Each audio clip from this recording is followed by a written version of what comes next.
ಶೌಚಾಲಯವನ್ನೇ ಬಳಸುತ್ತೇನೆ. ಶೌಚಾಲಯವನ್ನು ಸದಾ ಸ್ವಚ್ಛವಾಗಿಡುತ್ತೇನೆ. ಮನೆಯ ಕಸವನ್ನು ಹಸಿ ಕಸ ಮತ್ತು ಒಣ ಕಸವನ್ನಾಗಿ ವಿಂಗಡಿಸಿ ವಿಲೇವಾರಿ ಮಾಡಲು ಸಹಕರಿಸುತ್ತೇನೆ.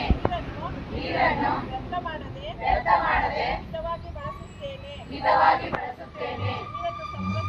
ನೀರನ್ನು ಸಂರಕ್ಷಿಸಿ ಗಿಡಗಳನ್ನು ಬೆಳೆಸುತ್ತೇನೆ. ಎಲ್ಲಾ ಕ್ರಮಗಳನ್ನು ಪಾಲಿಸುವಂತೆ ಇತರರನ್ನು ಪ್ರೇರೇಪಿಸುತ್ತೇನೆ.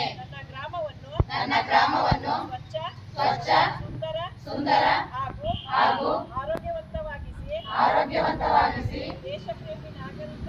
ದೇಶಪ್ರೇಮಿ ನಾಗರಿಕನಾಗಿ ಸೇವೆ ಮಾಡುವುದಾಗಿ ದೃಢ ಪ್ರತಿಜ್ಞೆ ಮಾಡುತ್ತೇನೆ.